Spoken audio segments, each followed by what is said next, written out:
Martin, here we are in January 2019 and only 6 months or so before Center Parcs Longford Forest is due to open.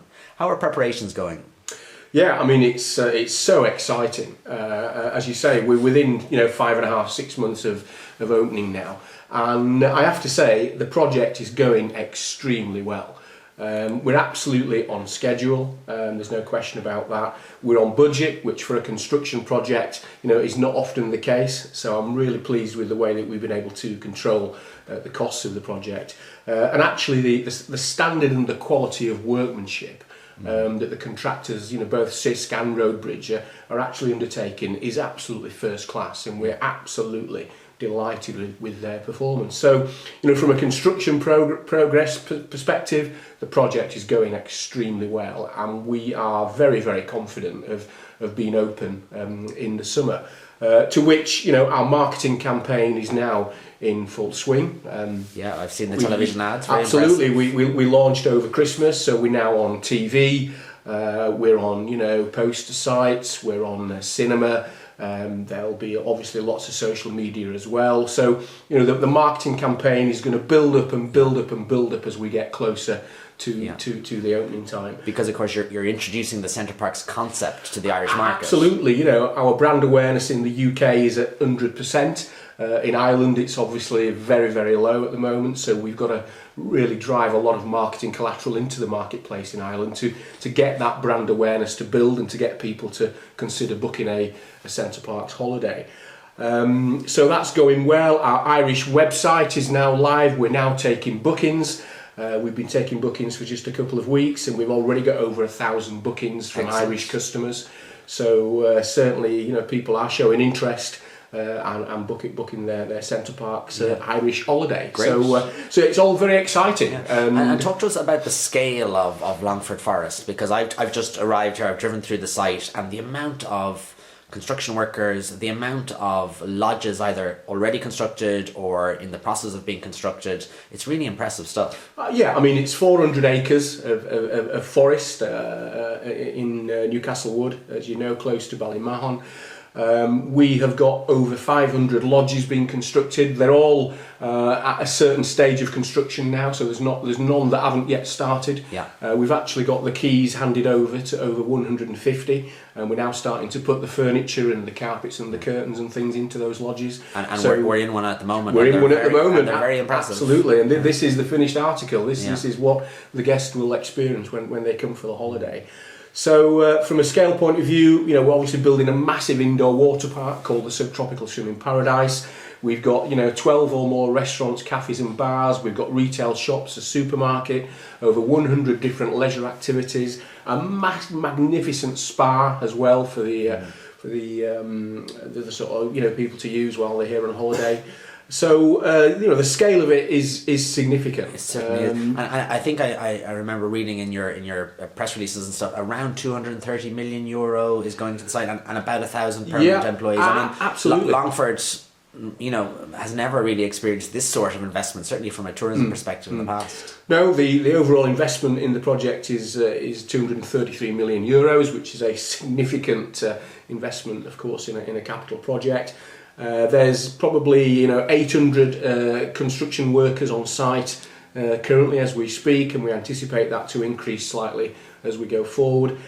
So the impact on the construction sector is very significant. If you take a walk around the site, you see lots of different trades and subcontractors who are all part of the big effort to get this village built. So yeah, from that perspective, it's a big thing. When we open, 1,000 permanent jobs. So that's aside from the construction jobs that are there currently. That's operational jobs to run the actual park when it opens. We anticipate 3/4 of those people coming from the local area. We anticipate 40% of those people being under the age of 25, so it's very much local jobs for young local people, which we believe is very important, particularly in Longford and Westmeath, etc. So it's going to be transformational in terms of its impact on the local economy, the local community. We've already engaged with over 80 local businesses in terms of supplies of goods and services once we're open, so there'll be a lot of benefits there as well. So yeah, and it's a long-term investment. This is not a short-term proposition. We're going to be here for a very long time. Yeah. And you had a recruitment day talking about, employing from the local market, if you like. You had a recruitment day, I think, before Christmas. How did that go? What was the quality? Yeah, we had sort of 3 days in Longford Rugby Club, which was a recruitment sort of event shaped around informing people what sort of jobs are going to be available, how they would go about applying for those jobs when we were ready to commence the main recruitment of those 1,000 positions. It went unbelievably well. Yeah, lots of interest. We had over 4,000 people come to the event, which is significant. And I have to say that the majority of people that we met and had a chat with, the skills that they can bring to Center Parcs are going to be extremely valuable. Yeah. So we were delighted with the way that actually went. In terms of where we are with recruitment at the moment, we've actually got 40 employees on the payroll now working for Center Parcs Ireland.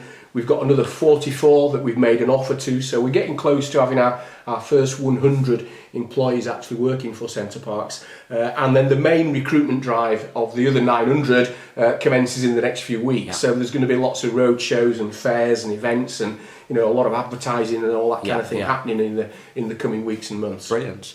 Remind us again, what do you think will be the biggest market for Center Parcs here in Longford Forest? Is it Irish people doing a staycation? Is it Island of Ireland? Do you envisage business from the UK, where obviously you've got a strong footprint at the moment? Yeah, I mean, basically, this product is a domestic product. So our catchment area, we believe, is the island of Ireland. So it's both Northern Ireland and also the Republic. That, we believe, is where the majority of our customers will come from. After all, this is a short break proposition. You come to Center Parcs for either 3 nights or 4 nights, so it's very much a short break. You don't want too much travel time around that. So, if you can jump in the car and within 2.5, 3 hours be here, that works really well. We will get some UK customers coming across. We had 2.1 million visitors to our UK parks last year. So I can imagine that some of those guys are going to want to come and experience the Irish offer. They may actually tag it into a longer holiday in Ireland. Perhaps they come for 10 days, of which 4 nights they stay at Center Parcs, and the other 6 nights they visit the local area and go and see other Irish attractions. So there will be an element of Brits coming across, but it's mainly for the island of Ireland. So therefore, I suppose Brexit and sort of a weakened source market from Britain is possibly less of a concern for you. Yeah, than other tourism businesses. The whole kind of Brexit thing. I mean, this is an Irish domestic product at the end of the day. Yeah. Delivering a real quality, unique concept holiday experience to the Irish market. So from that perspective, we don't have too many concerns about Brexit. As I've always said, this is a long-term investment. We're not just here for today. It's a 30, 40, 50, who knows, years investment. So whatever impact Brexit has on both the UK and Ireland, I'm sure that will be long, washed out and gone by the time everything settles down. Maybe we should bring the Brexit negotiators to here, and then the calming sort of environment might get them to see sense. Let's try that. It may make a difference. We met a year ago or so in Sherwood Forest in just outside Nottingham, which is obviously one of your fantastic properties in the UK. You mentioned at the time that you had over 95% occupancy year round in your UK sites. Is that something that you'll be aiming for here in Ireland? Absolutely, yes. I mean, to be fair, our last financial year, which has closed since we last met, we delivered 97.5% occupancy in our UK parks. And that's being open every single day. So year round. So all year seasons. Round. Christmas, New Year, Easter, the summer holidays, the whole piece. And effectively at that level, you're almost entirely full because you always hold a few lodges back for maintenance works and things of that nature. So the answer is yes. We hope to get to that level of occupancy in our Irish park. It won't be straight away. We talked earlier about brand awareness. We need to build the brand awareness. We need to get guests to come and experience Center Parcs, and then through word of mouth tell others all about it. So I think it'll take 1, 2, getting into year 3 maybe before we see the 95% levels of occupancy. But nevertheless, it will build, relatively quickly. Absolutely, it's really exciting. Obviously, this is your first investment in Ireland, and it's a massive investment. How has your relationship been with the local authorities? With, I don't know whether you've had any dealings with government or with state agencies. There's a couple of tourism state agencies that you know of. Has it been positive? I suppose what I'm getting at is, could the Irish establishment do more to attract investment into Ireland from tourism operators? Well, they could have paid for it, of course. Yeah. Maybe they're not that generous. We have had a fantastic welcome in Ireland at all levels, quite frankly. So, whether it was the government, and we've met the Taoiseach, more than twice now. He's been on site. He joined us for our sod turning ceremony, as you know, back in the summer of last year. But yeah, we've been welcomed at all levels within government. Certainly the local authority, Longford Council, have been fantastic. The leader of the council, etc., have all been so supportive in everything we've tried to do.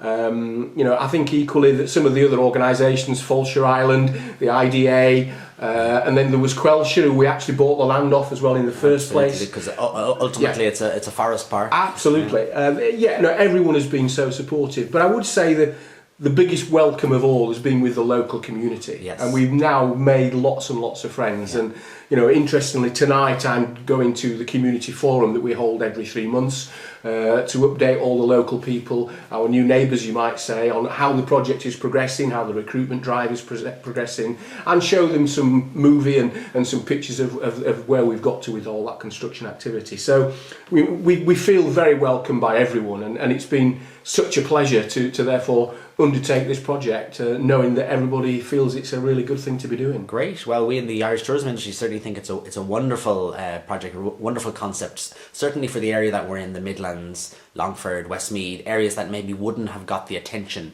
in previous times, and this product is a great fit. So we wish you all the best with Center Parcs Longford Forest, and we look forward to experiencing it in full when it opens. Yeah, thank you very much indeed. Thanks, Martin. Thank you.